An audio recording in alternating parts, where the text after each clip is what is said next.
Computer. Okay. Hey, everybody. Welcome to our team call tonight. I'm Michelle Stuchel. For those of you that don't know me, I'm a Sapphire.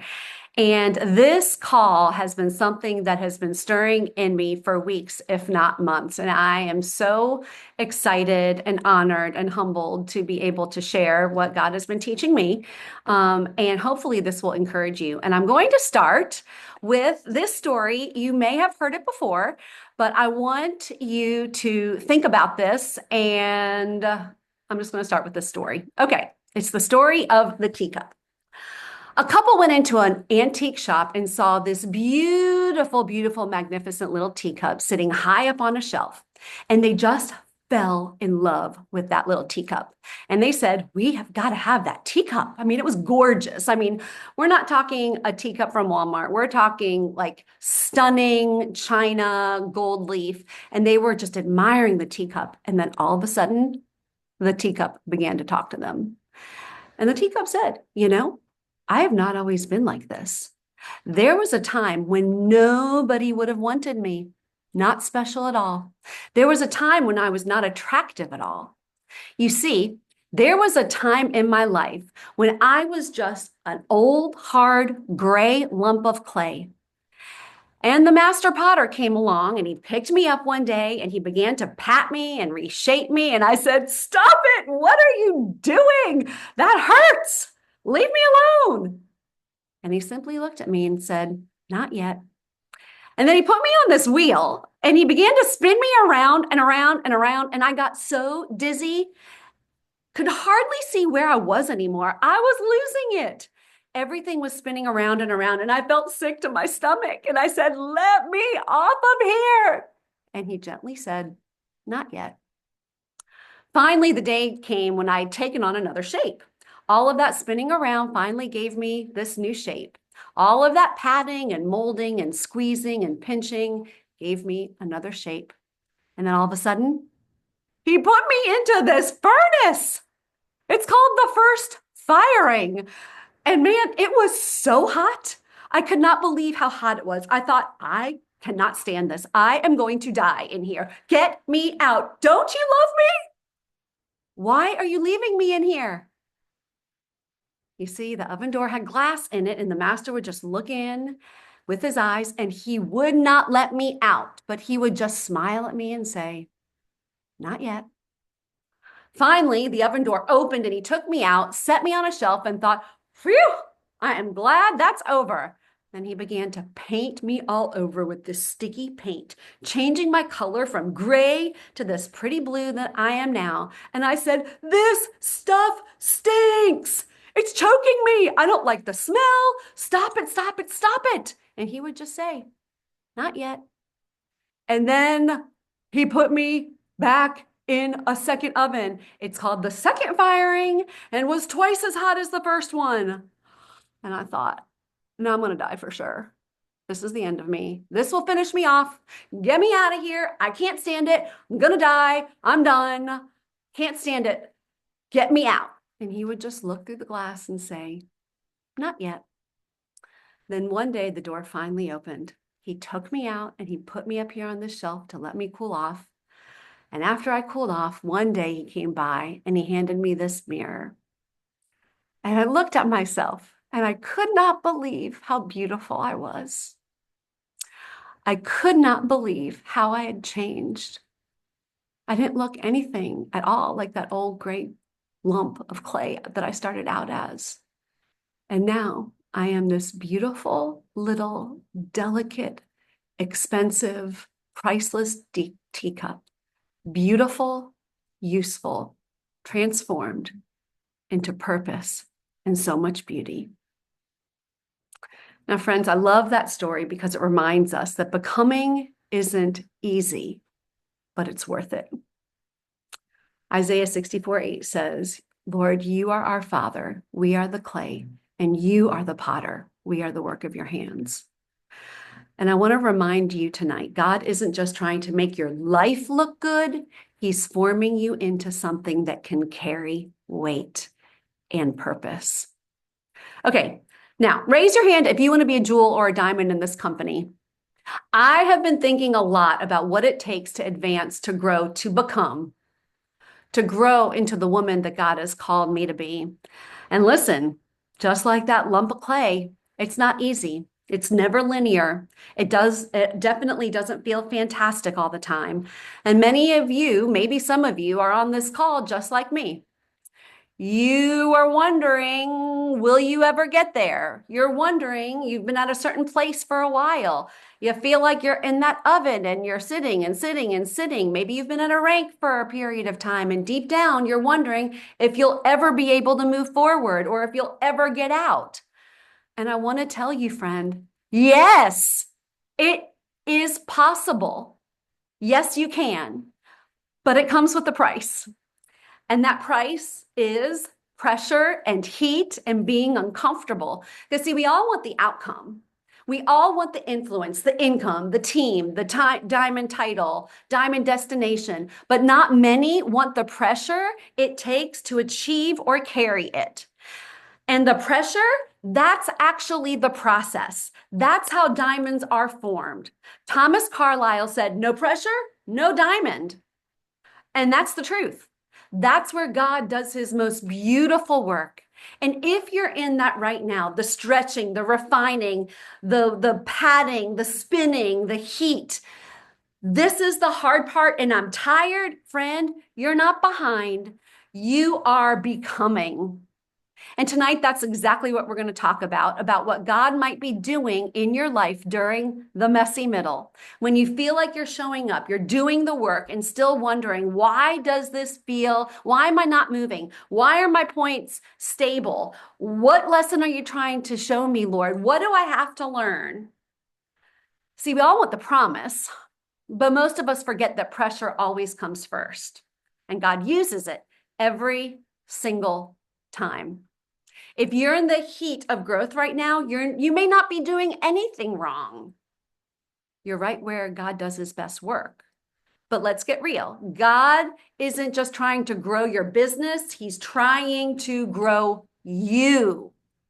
Becoming a diamond in plexus or whatever goal you're chasing, it isn't just about outer success. It's about who you are becoming on the inside, the kind of woman who can carry more, the kind of leader others want to follow, the kind of person God can trust with influence.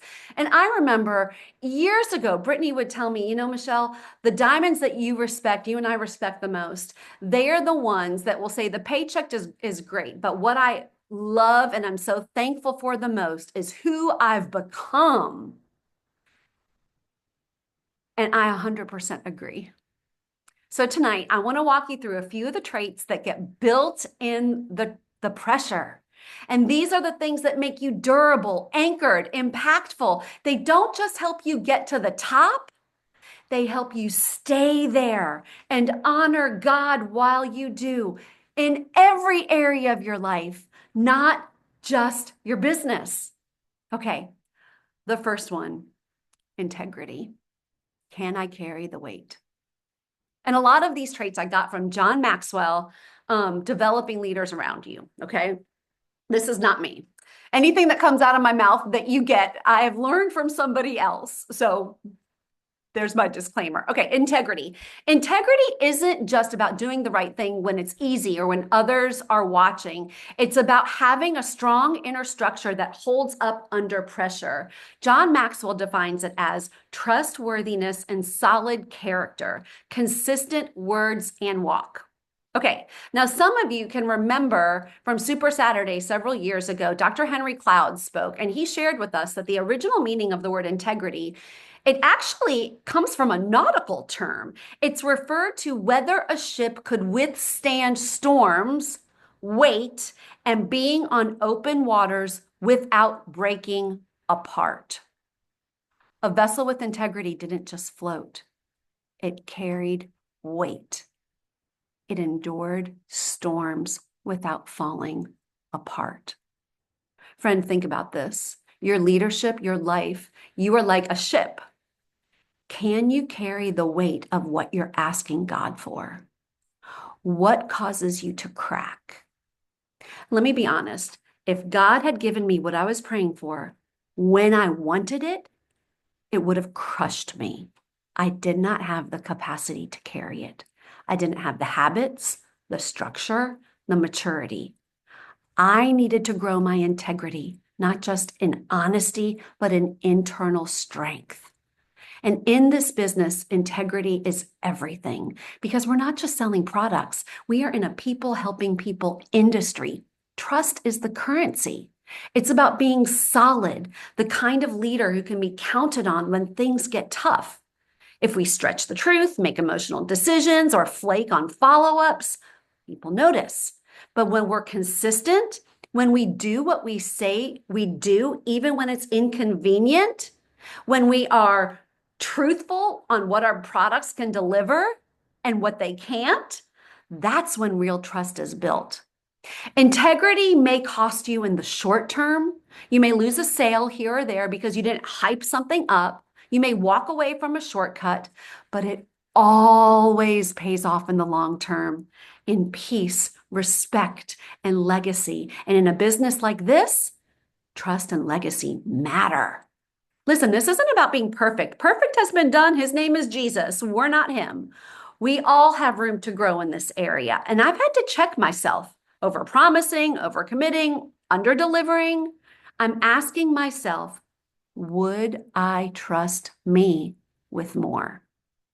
See, God in his mercy won't always promote us to places that our character can't sustain. He's not being cruel in the wheat. He's actually being kind. He's building us so that we can carry what you've been praying for. Think about Truett Cathy, founder of Chick-fil-A. He refused to be open on Sundays. People thought it would ruin him. Instead, Chick-fil-A became a brand of trust and conviction. That's what integrity does. It creates a foundation strong enough to carry more. Questions to consider. Each one of these traits, I'm going to have questions to consider. Don't worry. I'm going to send you a PDF with all of them. I just want you to listen so you can do an evaluation of yourself after this call.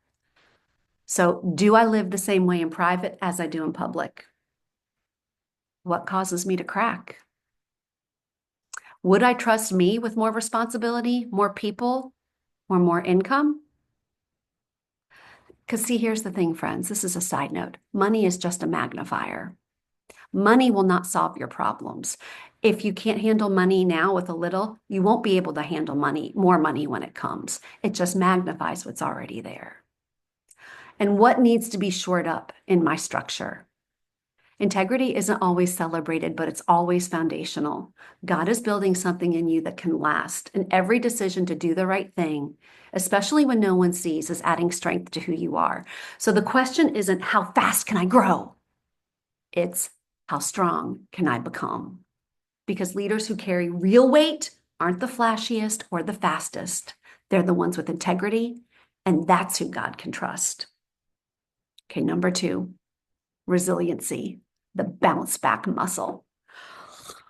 Resiliency, we could spend weeks on this one topic. It is the ability to bounce back when things don't go as planned. It's grit. It's choosing to get back up again and again, not because it's easy, but because the vision matters. And in this business, resilience isn't optional, friends. It's vital. Proverbs 24:16 says, though the righteous fall 7 times, they rise again. That's resiliency in a nutshell. It's not about never failing or falling. We all face setbacks. Actually, the only way to fail is if you stay down. It's about getting back up every single time. Resiliency shows up as perseverance, hope, action in the face of obstacles. It's the mindset that says this challenge isn't here to stop me. It is here to strengthen me. This is not happening to me. It's happening for me. And being resilient doesn't mean pretending everything's fine or ignoring disappointment.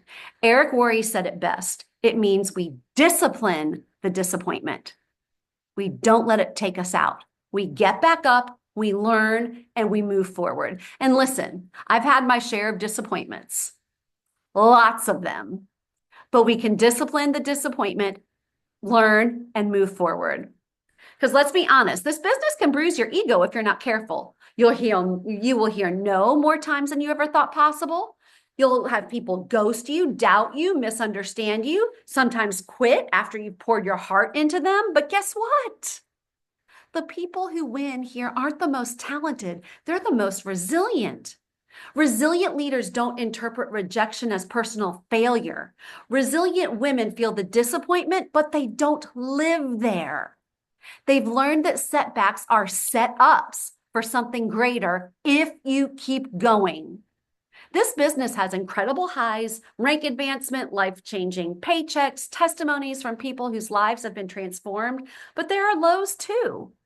Dry months, quiet chats, canceled subscriptions. But guess what? Everything in life has highs and lows, everything. So you may as well just be in the best industry ever. And remember, it's a marathon, not a sprint. And resiliency, that's your endurance gear. If you can persevere through 20 no's to find the one yes, you're the one who builds a team. If you keep showing up when no one seems to be responding, you're the one that God can trust with more. Some of you were at the convention when Valerie Burton spoke. She's a leadership coach and an author, and she's written extensively on resilience. And one of her core teachings is resilience isn't about avoiding adversity. It's about using it. She teaches that successful people aren't the ones who've had the least hardship. They're the ones who've developed the skills to navigate, learn from it, and keep going. She teaches us to reframe failure and disappointment not as signs that you're not cut out for this, but as stepping stones in your leadership development. And that applies perfectly to us because every no, every setback can either become a wound or a lesson. Your choice. And think about it. Some of the most successful people in history. J.K. Rowling was rejected by over a dozen publishers before Harry Potter was picked up. Thomas Edison failed 1,000 times before inventing the light bulb. Abraham Lincoln lost multiple elections and rejection before becoming one of the most. He saved our nation. They weren't lucky, they were resilient. So some questions to think of. What do I make rejection mean about me? And is it actually true? How do I bounce back from something after it doesn't go my way? And do I believe setbacks are part of the process or a sign to stop? Grit grows in the gap between where you are and where you want to be. You're not weak for having hard days. You're strong because you keep showing up. Okay. Number 3, the follow through, where the fruit is found. Follow through is the determination to finish what you start with excellence and consistency. It's not just about starting strong. It's about staying steady when the emotion fades off and life gets busy. It's doing the things you said you'd do after the excitement wears off. Because let's get real. Most people start this business super excited, but then it becomes work, right? And the excitement fades. And what keeps your business growing? It isn't hype, it's habit. Follow through is what builds trust with your audience. They see you showing up. It establishes credibility with your team. They know you'll do what you say you do. And it builds your confidence because you begin trusting yourself because of the follow through of your word. See, in this business, you are the CEO of your own business. So I'm asking myself, would I keep or fire myself if I was being evaluated on follow through? And it hits me personally because there has been seasons where I was great at getting started, but not great at following up. I would, follow up for maybe 5 times and drop the ball. Maybe I dropped the ball with retention, and then I'd wonder why things weren't growing. See, it's not necessarily the big things that move the needle. It's the consistent small ones done over time. The compound effect. That's where fruit is found. Questions to consider. What are the things I know that I need to follow through on this week? Am I confusing activity with productivity? Would I join me based on how consistently I show up? What system or habit do I need to implement to make follow through easier? It may not feel fancy, but it's foundational. And you don't need to do everything. You just need to do the right things consistently. God blesses faithfulness. Okay, number 4, growth potential. Can you do it uncomfortable? Growth potential is the hunger to grow as you grow. It's not just the willingness to learn, it's the desire to keep learning, especially when the learning curve feels steep. It's the understanding that you're not a finished product. You're a work in progress. Listen, bless America. The older I get, the more I see how much I have to learn. I'll be 53 in June. I have so much to learn. And here's the thing. How do we learn? By getting uncomfortable every single day. Growth never feels cozy or comfortable. It's the discomfort that nudges us out of complacency and into our purpose. God never called us to stay safe. He called us to grow into the kind of women who can carry more impact, more influence, what he wants to give us. So listen, Linda, I got to tell you the truth. This business is like a mirror. This business will grow if you let it, but it will also expose you. It will show you your fears, your habits, your limiting beliefs. Ask me how I know. And that's not something to fear. It's actually an invitation to grow. Maybe you're not a numbers girl, but your paycheck is asking you to steward it well. Maybe you've never done a live video, but your audience needs to see your face. Maybe reaching out to that dream teamer seems crazy, but you've been praying for business builders. See, growth potential means you're willing to learn and take the next step, even when it stretches you, because you care more about who you're becoming and who you're serving than staying comfortable. And in this business, you cannot outgrow your personal development. You either grow in capacity or get crushed by the responsibility. That's why the women who succeed aren't just talented, they're teachable. They read, they ask questions, they ask for feedback, they apply, they do the uncomfortable thing again and again and again because they're hungry to grow and become. As your business expands, so must you. What got you here won't get you there. The systems and the mindset and skill set that served you at 10 customers, 2 team members may not be enough at 50 or 20. You grow or you stall. There's no standing still in leadership. Remember, yes, everything is figure outable. Listen, I think about Deborah Smith. She's on my team. She's amazing. She's hungry to grow. She didn't ever talk on the phone, people. She didn't even pick up the phone, but she loved these products and wanted to change things for her family. She didn't even have social media, could barely use a computer. So Angela took the time to coach and teach her. And now Deborah not only answers her phone, but she calls people. She does events. And she was on the Leaders Retreat cruise in February. She organized a cookout yesterday. Why? Because she didn't shrink back from the uncomfortable. She grew into it. Questions to consider. What am I avoiding in my business because it makes me feel uncomfortable? What's one specific skill I need to grow in but haven't taken action on yet? How do I respond when someone gives me constructive feedback? Do I receive it or resist it? What would change in my life if I got serious about personal development? So friends, don't just pray for increase for your business, prepare for it. That's how we change legacies. Okay. Gratitude, the next one, the game changer mindset. Okay, gratitude is more than a thank you note. Yes, I'm going to give you all the questions for sure, so don't worry about that. Gratitude is more than a thank you note. It is a way of life. It's the ability to recognize what's good, even when life isn't. It keeps us grounded, centered in joy. And listen, life is just so much more fun when you are thankful. See, but gratitude doesn't ignore hardship, but what it does is it anchors you through it. This business can be a roller coaster. We've already talked about that, right? Without gratitude, the highs can make you prideful. Ask me how I know. And the lows can tempt to take you out. But with gratitude, you become steady. Gratitude keeps you from spiraling when the growth feels slow. It reminds you of why you started. It helps you see the gift of what's already happening. Only one person joined this month? Praise God for her. A team member went quiet? Be thankful for the chance to follow up and love them well. Still not at your goals? Be grateful you've got a clear vision and the grit to keep going. And let's be real, gratitude is magnetic. We all want to be around people that are grateful. Who wants to be around Debbie Downer? No one.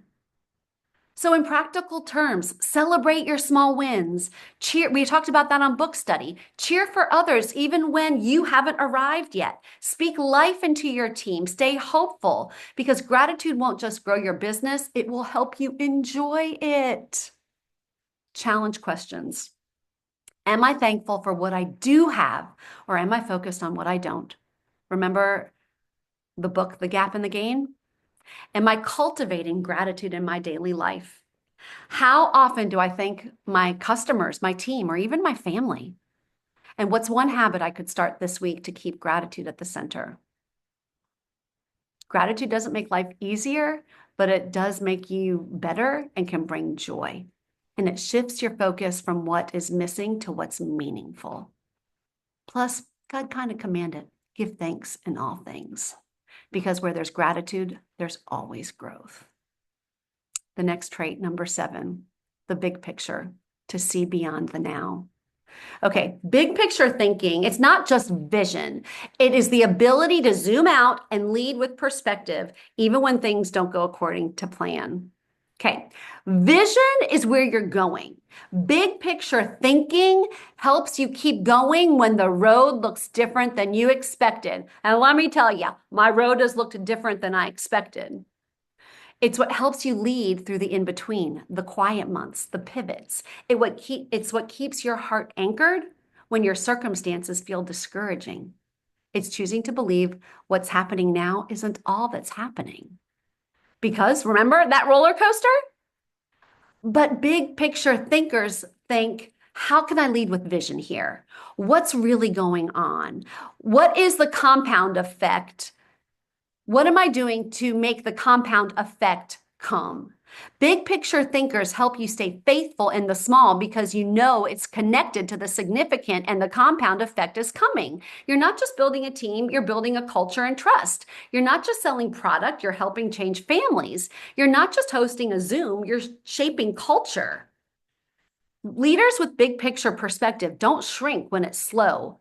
They zoom out, they're steady, and they remember that faithfulness in the messy middle creates fruit later. That J curve will always come, always. The compound effect, even when it doesn't look like anything is happening, there's going to be explosion, and then people will say, ooh, all of a sudden. And you're going to say, no, it wasn't all of a sudden. It was consistency all along the way because of my vision.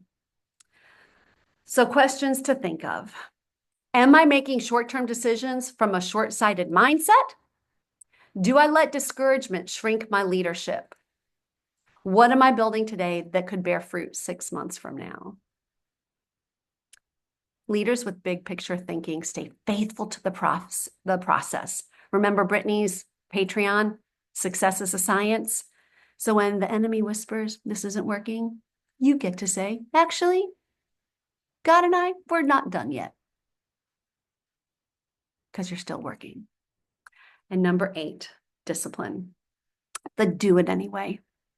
Discipline is choosing what you want most over what you want right now. It's doing the things even when you don't feel like it.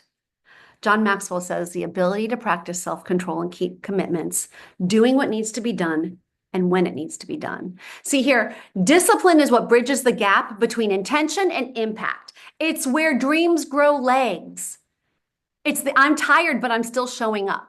It's the I don't see results yet, but I'm staying consistent. It's the muscle that makes your dreams happen. And let's be honest, there are days you don't feel like doing the things, but you still do it.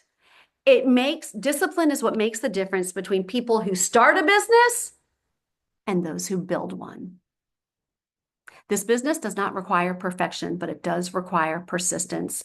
And discipline is how you do it. Super athletes become super athletes because of discipline. They master the mundane through discipline. Discipline is your superpower in a world of distractions and dopamine hits. It means you do what matters most, even when your emotions are loud, even when no one's watching, even when it's easier to disconnect. And here's the thing, discipline, the fruit of discipline is often delayed, but it keeps going. We know it's coming because success is a science. I think about Emily Frederick on my team.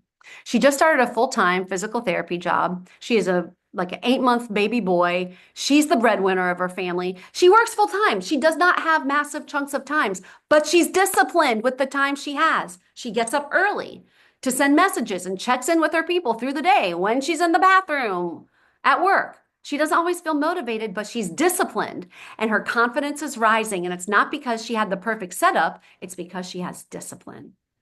So here's some questions to ask. Am I letting my feelings dictate my follow through?